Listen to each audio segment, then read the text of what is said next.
So ladies and gentlemen, I think our speakers have given us a lot of food for thought, which is, quite a bit after the amount of food we've already eaten. But I certainly hope that we are going to have an interactive next 15 minutes, and that if there are any questions, you could please put them to the panel. Good afternoon. I'm Colonel Susan Sriratna from Sri Lankan Army. As far as the terrorism and violent extremism is concerned, I see there's a double standard in approaching. When Mujahideens fighting in Afghanistan against Soviet troops, US backed, and there was a phenomenon of foreign fighters and mercenaries.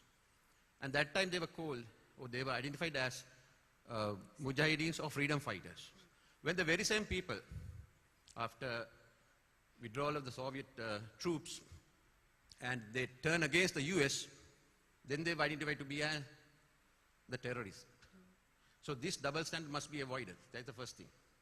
The second thing is that why they use Islam, the religion and their beliefs, exploiting to pushing them towards the violent extremism and terrorism. Because those are beliefs. We all believes in beliefs. Because our behavior, our conduct and everything based on our beliefs. So beliefs can be subverted in any way. So if somebody says that I don't have a belief or belief, that itself is a belief. So we all work according to our beliefs. As far as Islam is concerned, the Muslim and Islam, there is no much of a difference there. The Muslim is a person who submits himself to Almighty God. Islam is a way you acquire peace by submitting yourself to Almighty God. There is no absolute difference there. And there is a culture that emanating from. So three strong beliefs: culture, religion, then the race as Muslims. So when these three things come together, one would desire of having a reality of a world coming to a Muslim world.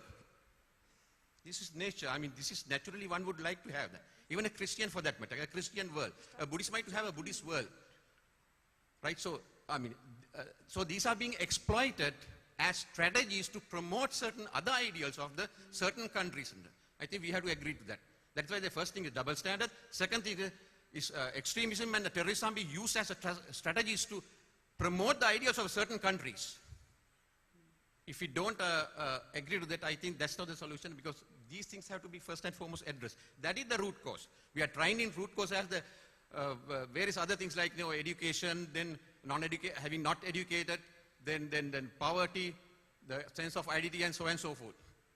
But the root cause is behind this, and there are countries who are interested in exploiting these beliefs for their own advantage. So terrorism and the what we call extreme violent extremism in fact is a strategy to promote their ideas, so that the others would believe that what they believe is right.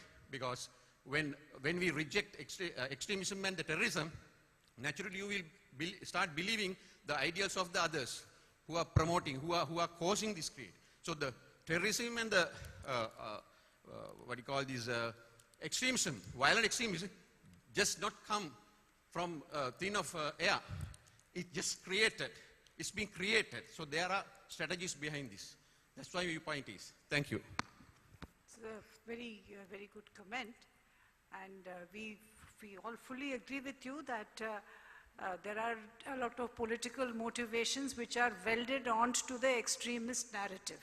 And this is an extremely dangerous thing to do, because when you start welding it onto an extremist narrative and you put the narrative out, like I said, eddy currents are formed and the public starts getting radicalized. So there are, the counter effects that actually are getting radicalized through these sort of narratives. And the country, which any kind of state-sponsored unit that they are taking to push this sort of narrative through, whether it is the US or Russia or any other country which is, closer by or whatever, this tends to happen, and this is a sad indictment on our times that so many lives are lost through these political compulsions. I would ask my friend Yasmin to just comment on this. As you said on the first point, yes, the problem with the definition of terrorism is one man's terrorist, another man's freedom fighter. It has been said before, so I did not mention it again. If you can see that when I pointed out about 5 waves of terrorism, is the second wave, the anti-colonial wave, when the terrorists were called as martyrs, as freedom fighters. And all the first 3 periods, first 3 waves, terrorism would be taken up against the state actor. What is different later on, and particularly under CVE, it is not targeted against the state actor per se, it is targeted against the community, against the people, and thereby affecting the state later on. And therefore, one of the examples that we can talk about here with regard to Bangladesh, that when 1st of July incident took place last year, 2016, Holy Artisan Bakery incident, it was again against the community and particularly targeted people who did not believe in one particular idea about Islam. And then again you talked about religion, that if you follow the religion, the Quranic verses, it is not what is followed or preached by the extremist. And that is why instead of using the word terrorism, we prefer to call it violent extremism, because they try to politicize religion. They try to sort of, misinterpret the religion. And there are various posters, various, misinterpretation of the verses, misquote of the verses that was sprayed. And this has been sort of identified by our security sector. And then what we try to do, as I gave you an example of University of Dhaka winning a global competition, is that to engage in communities, not only in school level, college level, but also in outside of Dhaka, outside in the rural areas and semi-rural areas, and to teach them that what is the true meaning, what is Quran saying, what is the true meaning of religion. But then one can argue that whose version of Quran are you preaching them? There will always be that argument, but then again Bangladesh has been a very peaceful country generally. So this is how we are trying to sort of eliminate violent extremism in Bangladesh, and that is why we don't use, it is better not to use in the current discourse the word terrorism. Thank you.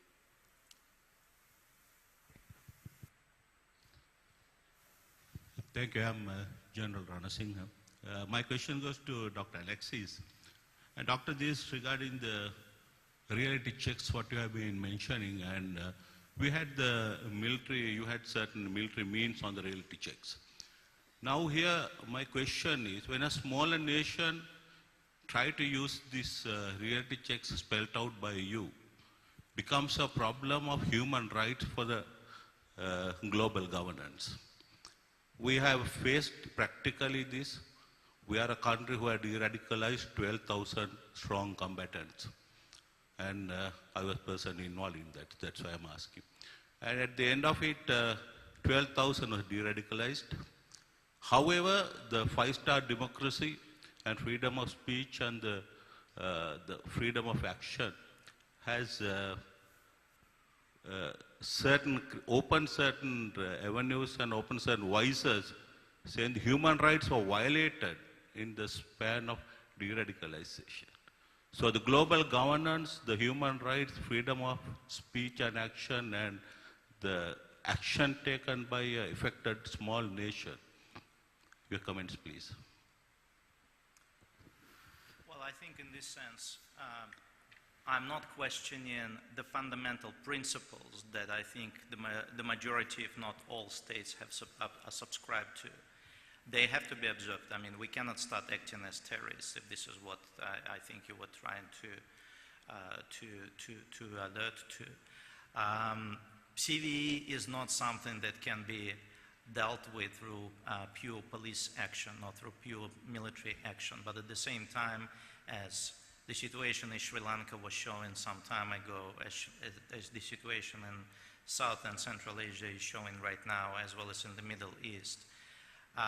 You cannot simply take only one side, either hard power approach, the kinetic approach, and believe that this is what will be the ultimate solution. It may produce tactical outcomes, even if you're going to win the war and achieve success within particular theater of operations. CVE should work side by side, and that's been my point right from the start, with traditional counterterrorism approaches, because de-radicalization should accompany any immediate need to mitigate and neutralize the immediate threat that we are facing right now. The challenge that I see is when CVE is being presented as just a sole alternative to anything that counterterrorism is traditionally understood as well as practiced. So I'm against, as I have said in my remarks, I'm against the zero-sum game approach, either or. So it is about finding the right balance. It is about creating a universal weapon. It is, to use once again another defense term, create force multiplier effect. And you only can create force multiplier when you have an array of capabilities that you apply simultaneously, and but with different set of objectives, and certainly with different time frames in mind. CVE is something you cannot achieve overnight. CVE is something you cannot achieve within the election cycle, and that's obviously been one of the unfortunate side effects of practicing CVE, certainly in the West. It is, as I said to you in my remarks, this is something that can only be achieved over the horizon. We're talking about 10 and more years when we can actually start seeing some decisive outcomes. And it would require, obviously, a comprehensive approach, because it's not just radicalization of the mind. It's about improvement of socioeconomic conditions. It's about transformation of the socioeconomic environment as well, which may obviously ideally require a multinational effort. So it is about finding this right balanced capability rather than given priorities, which I think what we are suffering from right now. Can I press the professor? The Sri Lanka example, I think, is a very special case where terrorism was eliminated by use of kinetic power, period. And therefore, if you ask the question whether this model, the Sri Lanka model, can be replicated elsewhere, then you have to think twice.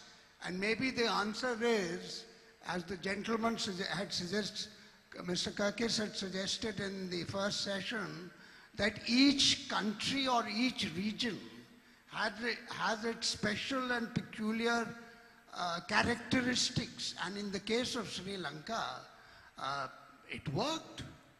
The military solution worked.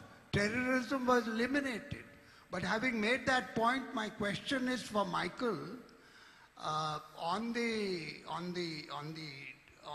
two cases of terrorism, that serial attacks in London and Manchester, there has been a great deal of criticism in your press and in the media about withdrawal of money, something like 780 million pounds of money that was invested in countering violent extremism and counter the strategies that you have outlined on your chart. Is it the case that the prevent strategy has failed, contest has failed, and more particularly and more relevant to this session, has CVE failed in the light of ultra-liberal policies that Great Britain has followed?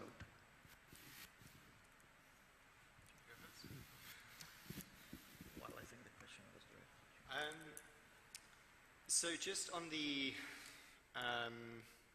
Sri Lankan point, I think Sri Lanka, in its experience with terrorism, very much had a particular case that has limits into how far you can translate it across to other contexts, primarily because it was terrorism within the context of an ongoing conflict. And so how far you can sort of apply those models to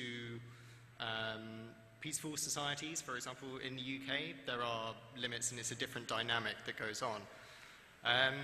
In terms of the UK Prevent side of it, you're right, there was significant funding cuts for community policing specifically, which was supposed to be the bridge between law enforcement and community relations, and very much was sort of at the bedrock of what the Prevent scheme was actually supposed to achieve.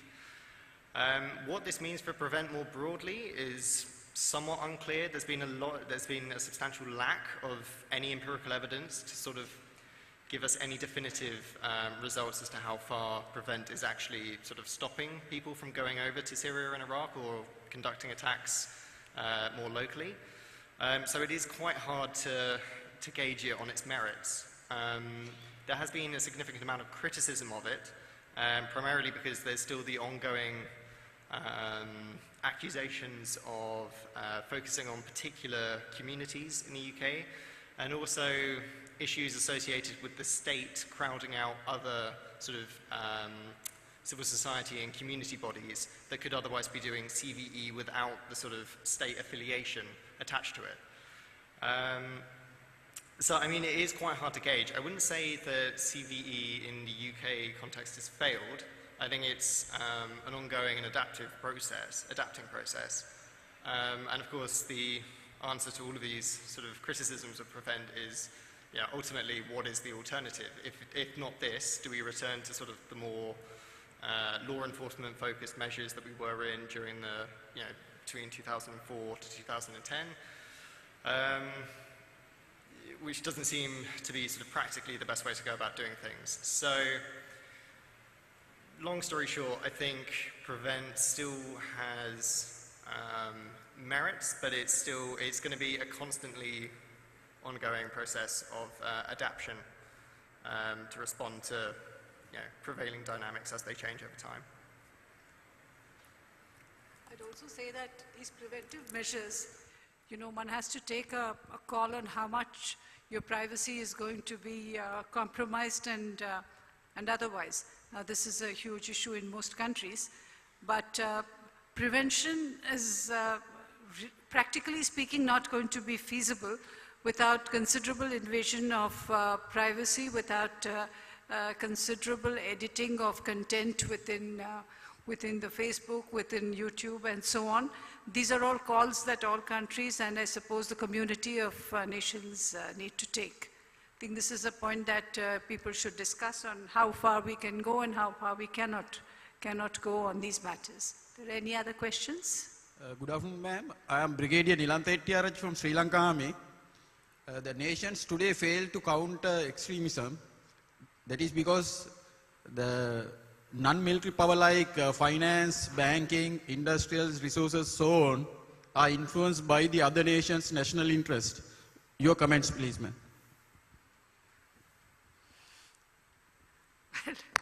You have answered the question. You've given the answer in your question. So that's very much there. You see, I mean, these interests are very clear in what is happening in the Middle East. You know, one thing that our speaker on the Middle East did not talk about, there is this huge find of LNG in a place called the Leviathan, which is off the Tartus port in Syria, and also there's a port that comes near Israel and Palestine. Now this is some amazing, I don't know, 67 trillion cubic feet or something like that. And certainly, I think there are many Gulf countries who are worried that if Syria does manage to extract all this oil, then the oil politics are going to, the dynamics of the oil politics will change, and these are problems which are there. So, you know, Syria already has a tie-up with Gazprom of Russia and how it works out. These are aspects which people are not discussing about in the Iraq-Syrian crisis. You know, there are various aspects like this which is essentially what you were talking about. So as I said, I mean, there are always these initiatives, these extraneous foreign policy initiatives which are being welded onto various extremist narratives. And that, the larger frame of things now will be posing a danger to the community of nations. But again, this is a call that individual countries have to take, and we need to take a unified action on this.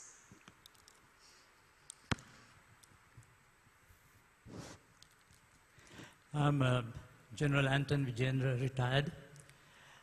You mentioned that counterterrorism and CVE should be balanced.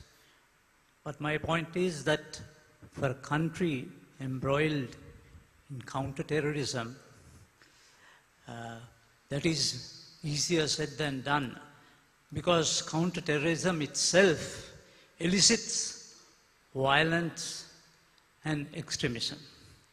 Because on the one hand, when you are practicing counterterrorism, you are curtailing civil liberties, increasing political tensions, and then increasing individual and group grievances, which in turn aligns itself to extremism.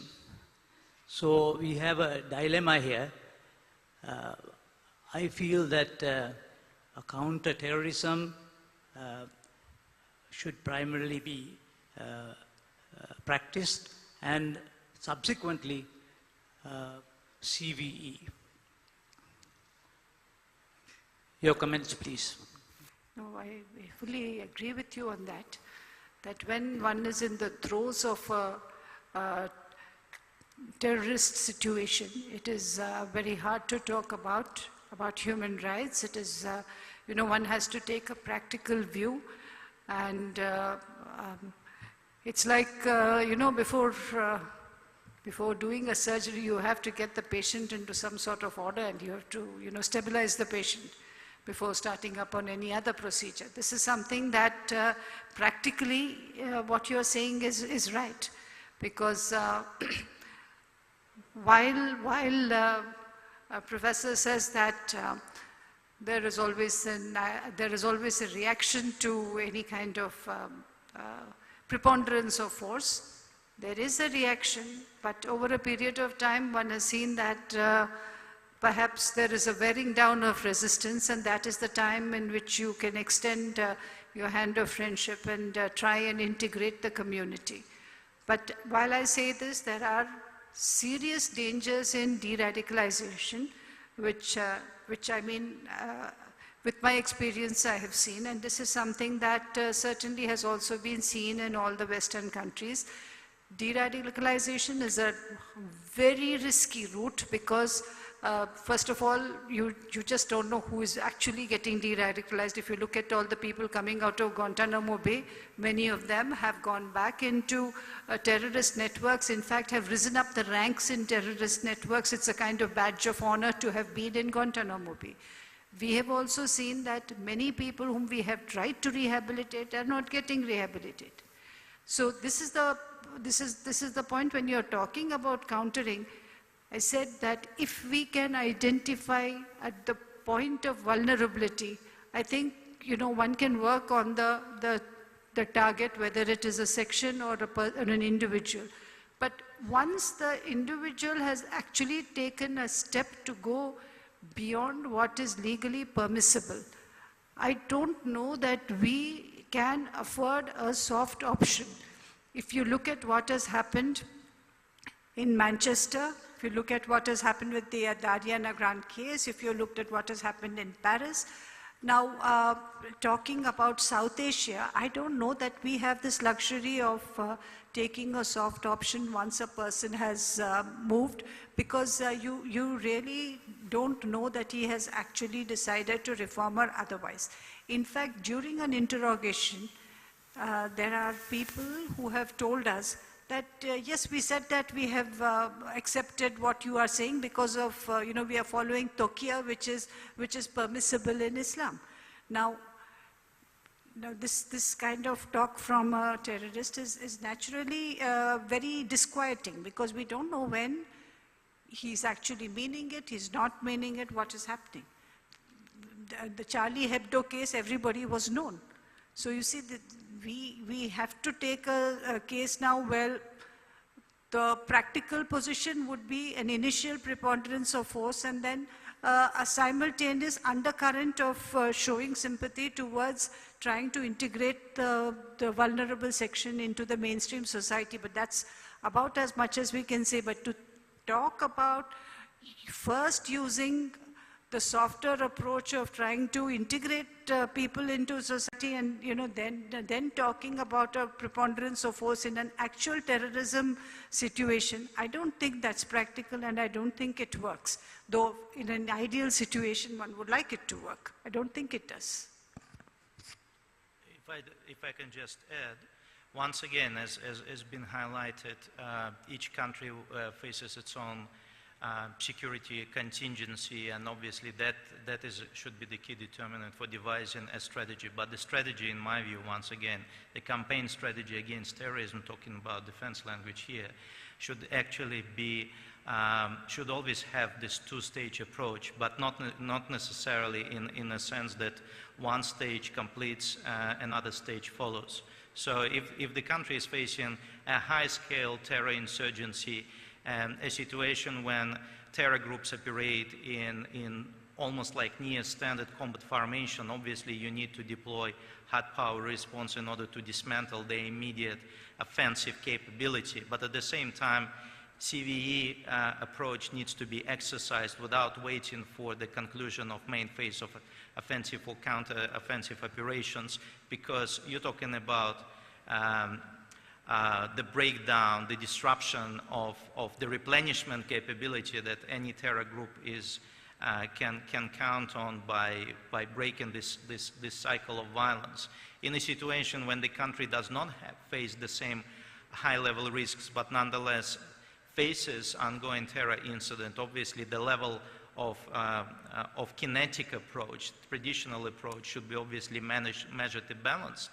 If we're talking about situation of, say, Western Europe or similar Australia, it should be intelligence-driven approach combined with targeted police action while CVE is exercised simultaneously. So, again, it's adopting this combined approach rather than identifying what comes first, what comes second. I think if we start staging it again, we would still be running into, we would be achieving tactical success, we would not be winning the war. And I think that the key question that we're facing right now is how to change the tide of war that we're fighting. Chairperson, can I'm sorry. This is the last question, General, please. No, I'm not making a question. You made the point about difficulty of de-radicalization. General there, who's a veteran of de-radicalizing the LTTE, the difference in the Sri Lanka model is that the LTTE was a defeated force, comprehensively defeated force, and therefore de-radicalization was much easier. And the second point, which would be relevant here, is that religion. The LTTE is not an Islamic force. The LTTE was Hindu and Christian, and therefore that also made it much easier. Just these 2 points. Sorry for intervention. General, I fully agree with you. The LTTE, it was not a religion-based group. It was more in the form of a freedom struggle kind of a thing, which has anyway now it's a defeated force, and I think that the Sri Lankan government is doing an excellent job on integrating the Tamils. That is seen on the ground. But where terrorist groups are claiming religious sanction and validity, and where they claim Muhammadul Rasulullah, and then there is nothing further from the book that is already there, then you have a problem, because then you need to talk about an assessment of Islam which will be more in keeping with the 21st century. That is something that needs to be done in consultation with various religious heads, including the mullahs of Darul Ulum and Ahle Hadith and so on. I think we are running out of time. I'm sorry, madam. Just one I contribution. just have to tell Okay, this because please. you just mentioned LTT was a freedom struggle. There was no freedom. LTT never had any problem. It was a personal agenda of a terrorist group. It was not a freedom struggle. I Thank fully you. agree with you. It was not a freedom struggle. I am only quoting on what their narrative was, saying that their narrative was only that of separation from one particular area and nothing religious. They were not talking about a book. Please do not misunderstand that I said that, you know, this was a freedom, not that. I'm just saying these were the differences between the LTT and say what the Jabhat al-Nusra or Daesh is doing elsewhere. That's the point I was making. Please, I'd just like to make a contribution about the possibility of adopting the Sri Lanka model, looking at the Boko Haram insurgency in Nigeria. Actually, violent extremists could only be forced to become reasonable with the kinetic approach. I agree with that stance, because for 10 years or more than 10 years, we've been prosecuting the war in the northeast Nigeria. All efforts have been put in place to reach out to the terrorist groups, but up till now, nothing has been done. So when initially we started the prosecution of the campaign, of course, some of the countries, our neighboring countries, believe that, no, we need to talk to them and all that. We made all those efforts and it has never worked. So, but if we adopt the Sri Lanka model, at the end of the day, that's the only way you can now go to the de-radicalization. Just as the last speaker said, that's when you cannot think of them de-radicalize and put in other approaches. Then, so on the issue of the whole of society approach, what are the other lines of operations that could be implemented to maybe reintegrate them to the society? That can also come after they've been defeated. So I want to believe that without support from other countries in terms of weapons and equipment, the other lines of approach, if it's to go alongside the kinetic approach, it will not work, because there will be a lot of issues of human rights, the other society like maybe the finance ministry, the health ministry, not being able to do their job because some other external influences will kind of truncate the prosecution of the campaign. So on this note, I think the Sri Lanka model, where you have to defeat the extremists first, is just the best approach before every other thing will come up. Thank you.